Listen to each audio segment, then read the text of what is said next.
নমস্কার বন্ধুরা, ভতেশ্বর study centre চ্যানেলে তোমাদের স্বাগতম। জিডিএস এর ফর্ম ফিল আপ চলছে। তোমরা অনেকেই আছো যারা ফর্ম ফিল আপ করে নিয়েছো, আবার অনেকে আছো এখনও ফর্ম ফিল আপ করোনি। যারা ফর্ম ফিল আপ করোনি তাদের 16ই ফেব্রুয়ারির মধ্যে তোমাদের সম্পূর্ণ ফর্ম সাবমিশন করতে হবে। অলরেডি এর ভিডিও রয়েছে, তোমরা চাইলে দেখে নিতে পারো। তো যারা যারা ফর্ম ফিল আপ করেছো, যারা করোনি, তারা এই ভিডিওটা দেখো, কারণ এই ভিডিওর মাধ্যমে কিছু গুরুত্বপূর্ণ তোমাদের তথ্য দেব। প্রথম সেটি হলো যে তোমাদের ফার্স্ট মেরিট লিস্ট কবে জারি হবে, কতগুলো লিস্ট তোমাদের প্রকাশিত হবে, কেমন নম্বরে তোমাদের সিলেকশন হবে, পোস্ট প্রেফারেন্স কী বেসিসে তোমরা সাজাবে, সম্পূর্ণ ডিটেলস থাকবে।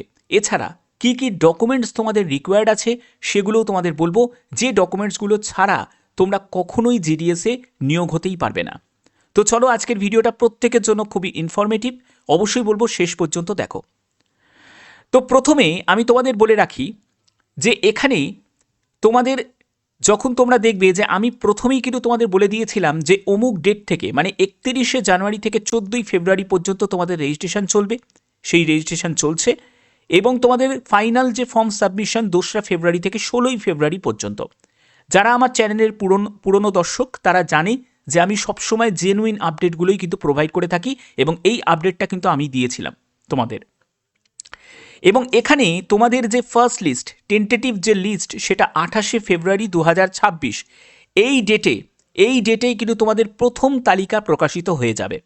ঠিক আছে, এবার হচ্ছে কি তোমাদের এখানে ভ্যাকেন্সি। তো এখানে দেখো, প্রথমে যখন তুমি পোস্ট প্রেফারেন্স, কারণ পোস্ট প্রেফারেন্স সাজানো নিয়ে অনেকের বিভিন্ন সমস্যা রয়েছে। প্রথমে তোমাদের বলে রাখি যে তুমি যে সার্কেলে অ্যাপ্লাই করছো, সার্কেলের পাশে কিন্তু তোমরা ল্যাঙ্গুয়েজটা দেখতে পাবে। এবার এখানে যেটা কন্ডিশন হিসাবে বলা রয়েছে, যে সার্কেলে তুমি অ্যাপ্লাই করছো সেই সার্কেলের যে ভাষা, সেই ভাষা তোমাদের 10 স্ট্যান্ডার্ডে তোমার থাকতে হবে। তাহলে যে ওয়েস্ট বেঙ্গলের যে ক্যান্ডিডেট, ঠিক আছে, ওয়েস্ট বেঙ্গলের যে ক্যান্ডিডেট তার এখানে ভাষা বাংলা, এবং তুমি যদি একেবারে দার্জিলিং প্রপার সাইটে যাও সেখানে তোমাদের নেপালি রয়েছে। তো সেক্ষেত্রে এই বেঙ্গলি ভাষা তোমাদের 10 স্ট্যান্ডার্ডে থাকতে হবে। তাহলে অপশান হিসাবে তোমরা যারা বেঙ্গলি ভাষী তারা অপশানে তোমরা ওয়েস্ট বেঙ্গল সার্কেলটা পাচ্ছ, আর আসামের কাচার ডিভিশন এই সার্কেলটা তোমরা পাচ্ছ। ঠিক আছে, তাহলে সেক্ষেত্রে তোমরা বাইরের এখানেও অ্যাপ্লাই করতে পারো, তোমরা ওয়েস্ট বেঙ্গলে তো অ্যাপ্লাই করতেই পারবে। ব্যাপারটা বোঝা গেল? তো এইটা কিন্তু তোমাদের অবশ্যই একটা গুরুত্বপূর্ণ ফ্যাক্টর, এটা কিন্তু মাথায় রাখতে হবে। ওকে, আচ্ছা, আমি এই ব্যাপারটা আরও ডিটেলসে যাব, কোন ডিভিশনে গেলে তোমাদের কেমন নাম্বারে সিলেকশন হতে পারে, আমি সম্পূর্ণ ডিটেলসে যাব পরবর্তী জায়গায়। আগে তোমাদের কিছু ইম্পর্টেন্ট ব্যাপারগুলো আমি ক্লিয়ার করে দিই। দেখো, এখানে তোমাদের যে যে সার্টিফিকেটগুলো লাগবে, কখন লাগবে? ডকুমেন্ট ভেরিফিকেশনের সময়। এবার যেহেতু ডিভির জন্য বেশি সময় তোমরা পাবে না, কারণ তোমাদের 28শে ফেব্রুয়ারি যদি তোমাদের ফার্স্ট লিস্ট জারি হয়ে যায়, তাহলে সেক্ষেত্রে তোমাদের যে সেন্ট্রাল ফরম্যাটগুলো সেগুলো তোমাদের রেডি করতে হবে। এবার এই সেন্ট্রাল ফরম্যাটগুলো উইথিন 15 ডেজ, মানে তোমাকে 15 দিন কনসিডার করা হবে। যেদিন ডিভির ডেট তার থেকে তোমাকে 15 দিন সময় দেওয়া হবে, তার মধ্যে সম্পূর্ণ তোমাকে অরিজিনাল ডকুমেন্টসগুলোকে রেডি রাখতে হবে। যদি তুমি তাদের কাছে সাবমিট না করতে পারো, মানে তাদের কাছে না দেখাতে পারো, তোমাকে অরিজিনাল ডকুমেন্টস এবং সঙ্গে তোমাকে জেরক্স কপি সেলফ অ্যাটেস্টেড করে তোমাকে নিয়ে যেতে হবে। যদি এগুলো কিছুই না করতে পারো তাহলে তোমাদের ক্যান্ডিডেচার ক্যান্সেল করে দেওয়া হবে। ঠিক আছে, 15 দিন পরে আর কিন্তু কনসিডার করা হবে না। এবার তোমাদের সেন্ট্রাল ফরম্যাটগুলো কোথায় আছে সেটা অ্যানেক্সার 5-এ আছে। তোমরা যদি রেলওয়েতে অ্যাপ্লাই করে থাকো তাহলে তোমরা জানো যে সেন্ট্রাল ফরম্যাট একই হয়। সেন্ট্রাল ফরম্যাট তো আলাদা হবে না, রেলের জন্য জিডিএসের জন্য আলাদাভাবে এরকম কিছুই হবে না। ঠিক আছে, তো একই রকমভাবে যদি তোমাদের করানো থাকে, তাহলে আপডেট যদি করানো থাকে তাহলে সব ঠিক আছে, কোনো অসুবিধা তোমাদের হবে না।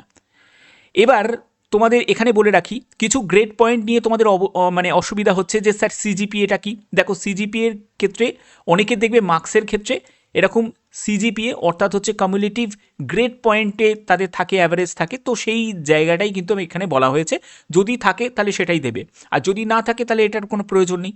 এবার চলে আসছি কী কী ডকুমেন্টস রিকোয়ার্ড থাকবে। দেখো, কী কী ডকুমেন্টস তোমাদের প্রয়োজন এবং সেটা তোমাদের কোথায় নিয়ে যেতে হবে, সেগুলো তুমি যে ডিভিশনে অ্যাপ্লাই করছো সেই পোস্টাল ডিভিশনেই কিন্তু তোমাকে এই ডকুমেন্টসগুলো তোমাকে নিয়ে যেতে হবে। যেটা লাগবে সেটা হলো 10th মার্কশিট। 10th মার্কশিট লাগবে অরিজিনাল, এগুলো কিন্তু সবই অরিজিনাল লাগবে, এবং 2 কপি তোমাদের জেরক্স কপিও লাগবে সঙ্গে। ঠিক আছে, ওটা নিয়ে যাবে। আইডেন্টি প্রুফের জন্য আধার কার্ড, আধার কার্ড কিন্তু লাগতে পারে, ঠিক আছে, বা ভোটার কার্ড হতে পারে, বা যা যা মানে তোমাদের আইডি প্রুফ আছে সবই নিয়ে যাবে সঙ্গে।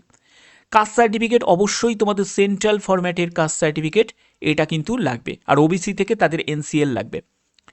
পিডাব্লিউবিডি যারা আছো তাদের সেই সার্টিফিকেট, ইডাব্লিউএস এর সেটাও কিন্তু তোমাদের সার্টিফিকেট লাগবে সেন্ট্রাল ফরম্যাটের। যারা ট্রান্সজেন্ডার সার্টিফিকেট তোমাদের লাগবে। ডেট অফ বার্থের প্রুফ হিসাবে তোমাদের ডেট অফ বার্থের ডিওবি সার্টিফিকেট অথবা তোমাদের 10th অ্যাডমিট কার্ড বা 10th সার্টিফিকেট হলেও কিন্তু হয়ে যাবে। এরপরে যেটা লাগবে সেটা হলো মেডিকেল সার্টিফিকেট, এটাও কিন্তু কম্পালসারি রয়েছে। কোনো হসপিটাল থেকে বা গভর্নমেন্ট ডিসপেন্সারিজ থেকে বা গভর্নমেন্ট প্রাইমারি হেলথ সেন্টার থেকে, ঠিক আছে, তোমরা মেডিকেল সার্টিফিকেটটা তোমরা ইস্যু করিয়ে নেবে, সেটাও কিন্তু প্রয়োজন আছে। তো এগুলো কিন্তু তোমাদের লাগবে। আর এটা কিন্তু যারা অরুণাচল প্রদেশ, সিকিম এবং গোয়া তাদের জন্য, এটা তোমাদের জন্য নয়।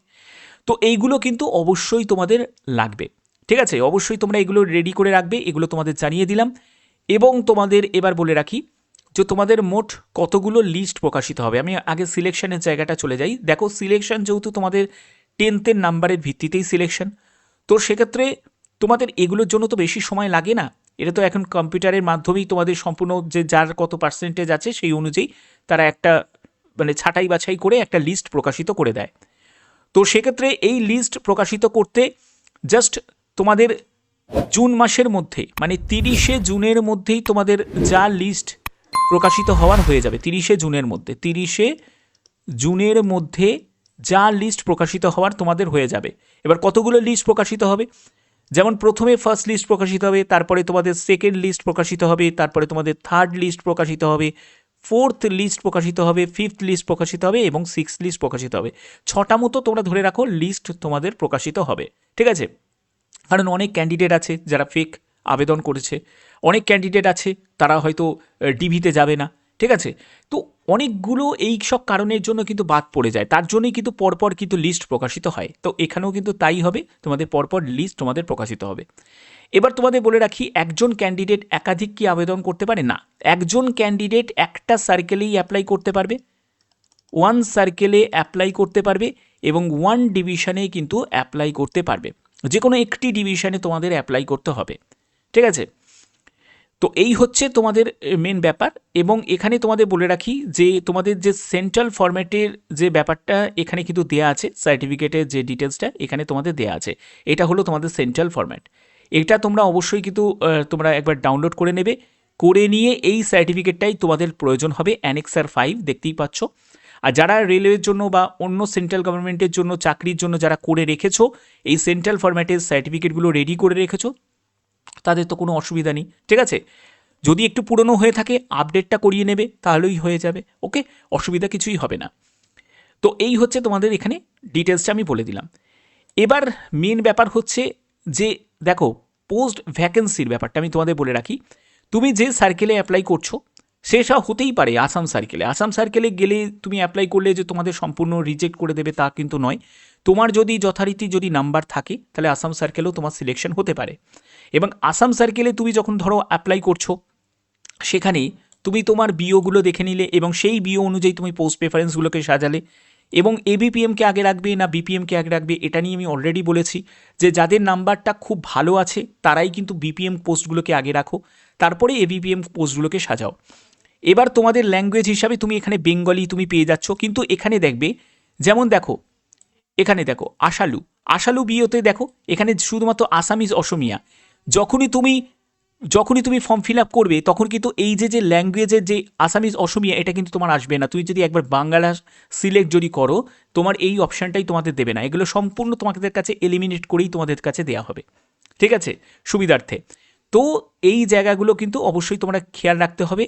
এবং পরবর্তী যে জায়গাটা আমি ইম্পর্টেন্ট আর একটা জায়গা আমি তোমাদের ক্লিয়ার করি, সেটা হচ্ছে যদি তুমি ওয়েস্ট বেঙ্গল সার্কেলে যদি অ্যাপ্লাই করো, ওয়েস্ট বেঙ্গলের মধ্যেও দেখো অনেকগুলো ডিভিশন আছে, যে ডিভিশনে তোমার সিলেকশন কিন্তু এবারে হতে পারে। কোন কোন ডিভিশনে সিলেকশন হতে পারে সেটা হচ্ছে, যেমন দেখো আমি তমলুক ডিভিশনকে বলতে পারি, তমলুক ডিভিশনে কিন্তু এবারে একটু ভালো সুযোগ কিন্তু রয়েছে। কারণ দেখো এখানে ভ্যাকেন্সি কম আছে এখানে, এবং এখানে অনেক ভ্যাকেন্সি কম দেখে অনেকে কিন্তু আবেদনটাও কিন্তু অনেকেই কম করবে, ঠিক আছে। তমলুক ডিভিশনটাও ঠিকঠাক রয়েছে। তারপরে দেখো তুমি যদি একটু এদিকে যেতে পারো তোমাদের নদিয়া নর্থেও কিন্তু তুমি অ্যাপ্লাই করতে পারো, চাইলে তুমি নদিয়া নর্থেও তুমি অ্যাপ্লাই করতে পারো, এখানেও প্রায় 82টা মতো কিন্তু এখানে রয়েছে, ঠিক আছে। এরপরে হচ্ছে যদি তুমি এখানে আবেদন করো, তুমি হুগলি সাউথ ডিভিশনের দিকে যদি আবেদন করো, দেখো হুগলি সাউথ ডিভিশনে মোটামুটি ঠিকঠাক রয়েছে। এবার যদি তুমি নর্থ বেঙ্গল সাইটের দিকে অ্যাপ্লাই করো, তো আমি প্রথমে দেখো মালদার দিকটা আমি একটু দেখাচ্ছি।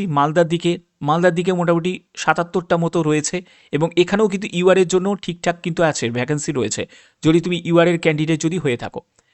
এরপরে তুমি জলপাইগুড়ি ডিভিশনের দিকে যদি একবার ট্রাই নাও, জলপাইগুড়ি ডিভিশনে দেখো 78 মতো রয়েছে, এখানেও কিন্তু মোটামুটি তুমি ভালোই পোস্ট প্রেফারেন্স হিসাবে সাজাতে পারবে।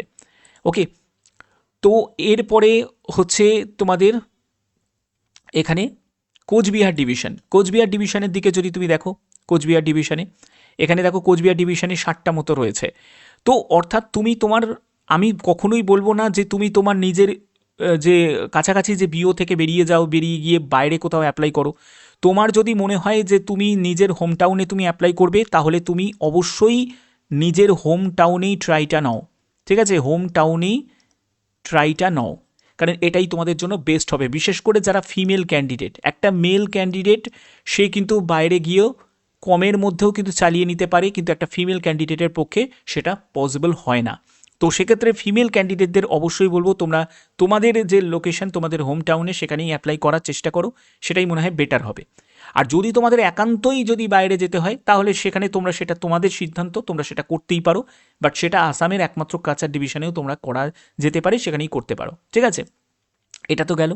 আর যারা মেল ক্যান্ডিডেট বলবো তাদেরকে অবশ্যই বলবো তোমরাও কিন্তু সেটা চিন্তাভাবনা করো, কারণ দেখো জিডিএসের জন্য তোমরা যদি একবার সিলেকশন পেয়ে যাও, সেখানে কিন্তু তোমাদের কম বেতনে অন্তত 3টে বছর তোমাকে ওখানে সার্ভাইভ করতেই হবে। তারপরে তুমি 3টে বছর পরে তুমি যখন ডিপার্টমেন্টাল এক্সাম দেবে, সেই ডিপার্টমেন্টাল এক্সাম দিয়ে তুমি একটা প্রমোশনের জন্য তুমি পরীক্ষায় বসলে, তো এই প্রমোশনের পরীক্ষায় বসে তুমি এমটিএস, তোমার যদি লাক ভালো থাকে, তুমি যদি সম্পূর্ণ ভালো যদি পারফর্ম করতে পারো, তাহলে তুমি এমটিএসের জন্য নির্বাচিত হতে পারবে। এবার এমটিএসে যদি তুমি নির্বাচিত হয়ে যাও, তাহলে সেক্ষেত্রে তোমার অনেকটাই ভালো একটি সুযোগ। এছাড়া তোমাদের একটা ট্রান্সফারের একটা ব্যাপার তোমাদের থাকে, যে ট্রান্সফার তুমি নিয়ে তুমি নিজের লোকেশনও তুমি ট্রান্সফার নিতে পারবে, কিন্তু সেটার জন্য তোমাকে অন্তত 3 বছর তোমাকে কিন্তু সার্ভিস করতেই হবে, ঠিক আছে। তো এই হচ্ছে তোমাদের মেন ব্যাপার, সেগুলো তোমাদের কাছে ক্লিয়ার করলাম। তো আশা করি এই ভিডিওর মাধ্যমে সম্পূর্ণ ব্যাপারটা তোমাদের কাছে বোঝাতে পারলাম। যদি ভিডিওটা ভালো লাগে, অতি অবশ্যই ভিডিওটাতে একটি লাইক করো, চ্যানেলটিকে সাবস্ক্রাইব করে বেল আইকনটাকে অল করে রেখো। যে কোনো জেনুইন আপডেট শুধুমাত্র ভদ্রেশ্বর স্টাডি সেন্টার তোমাদের জন্য প্রোভাইড করে থাকে। এখনের মতো এটুকুই, টাটা।